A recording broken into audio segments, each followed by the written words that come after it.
Ada suatu kisah atau cerita yang menarik yang terjadi sebelum atau saat atau detik-detik atau menit-menit sebelum Adam dan Hawa jatuh ke dalam dosa.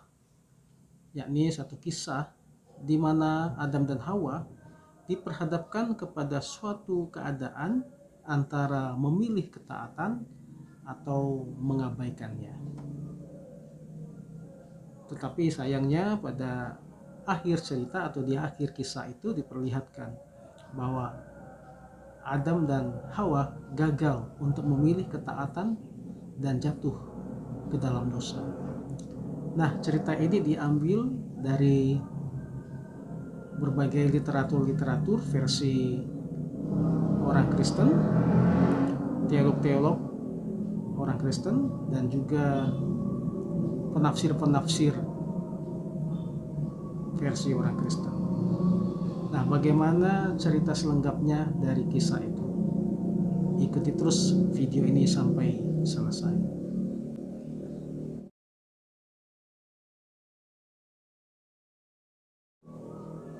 Ceritanya dimulai pada suatu hari Tuhan Allah memberi perintah ini kepada manusia.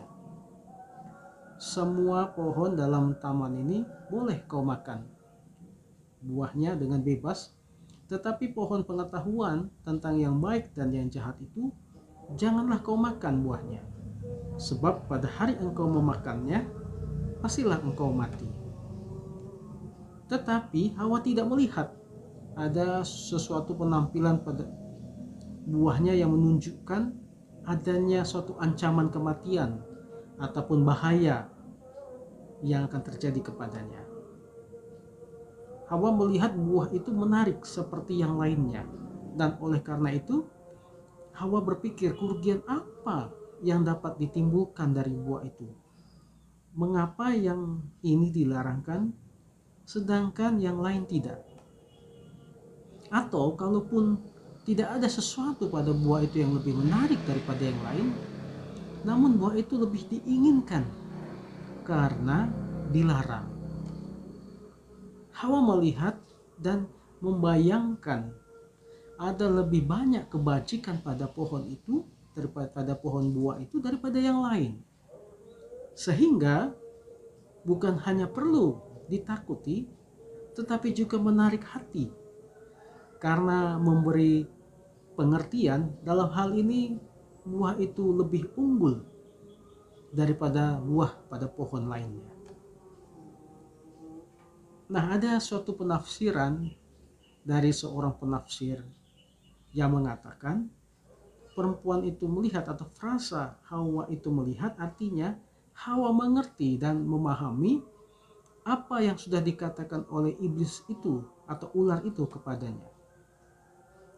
Bahkan beberapa dari penafsir itu menduga bahwa Hawa bukan melihat si ular memakan buah pohon itu, tetapi si ular itu seolah-olah memberitahu kepada Hawa bahwa dengan cara itu si ular telah memperoleh kemampuan untuk berbicara dan menalar.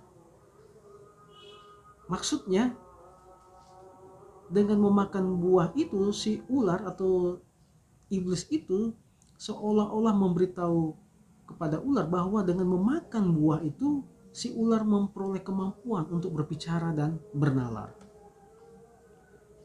Dalam benaknya Hawa mengambil kesimpulan bahwa kekuatan buah itu adalah membuat orang menjadi bijaksana.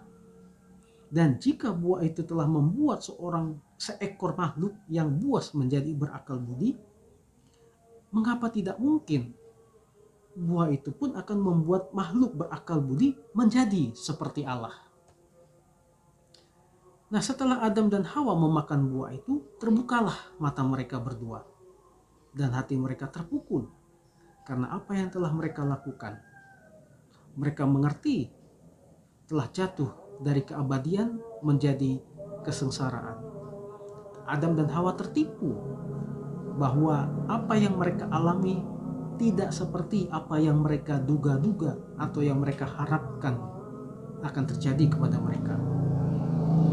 Di hadapan Allah yang Maha melihat, yang tidak tertipu dan tidak akan dapat ditipu aku ketika menghakimi dihadapkan seorang hakim yang benar dan adil, yang sama sekali tidak akan membebaskan orang yang bersalah, oleh karena satu orang yaitu Hawa berbuat dosa mengakibatkan semua manusia berdosa. Karena semua orang telah berbuat dosa dan telah kehilangan kemuliaan Allah, maka semua manusia telah kehilangan kekudusan atau pengetahuan yang adalah gambar Allah yang mulia pada diri manusia. Dan buah yang dipetik daripadanya menyebabkan manusia merasa malu, yang pada akhirnya kesudahan semuanya itu adalah kematian. Ipso facto, rasa takut dan malu mencekam bagi para pelaku kejahatan. Dua perasaan ini masuk ke dalam dunia bersama dengan dosa dan masih menetap di dunia ini hingga saat ini. Dosa memisahkan manusia dengan Allah. Kolose 1:21, juga kamu yang dahulu hidup jauh dari Allah dan yang memusuhinya dalam hati dan pikiran seperti yang nyata dari perbuatanmu yang jahat.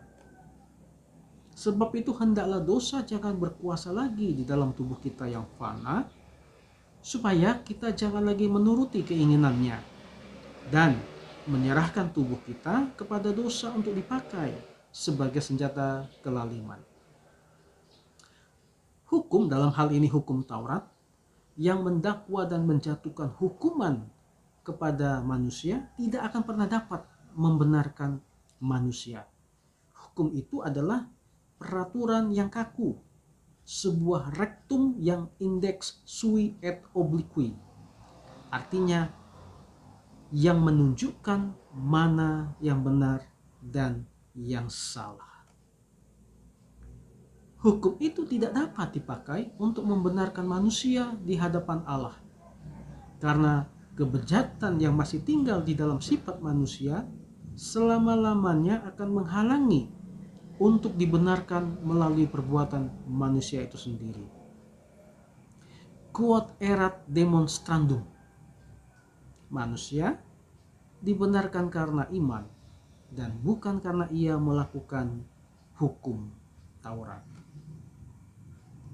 Manusia di dalam keberadaannya yang berdosa dikuasai oleh kerusakan yang sedemikian rupa, sehingga tidak akan pernah bisa menjadikan dirinya diterima oleh Allah berdasarkan perbuatannya sendiri. Jadi keadaannya itu harus ditebus melalui kasih karunia Allah yang diberikan secara cuma-cuma melalui Yesus Kristus kepada semua orang percaya yang sungguh-sungguh yang menerimanya sebagai pemberian yang cuma-cuma. Dan inilah kesaksian itu. Allah telah mengaruniakan hidup yang kekal kepada kita, dan hidup itu ada di dalam anaknya. Barang siapa memiliki anak, ia memiliki hidup. Barang siapa tidak memiliki anak, ia tidak memiliki hidup.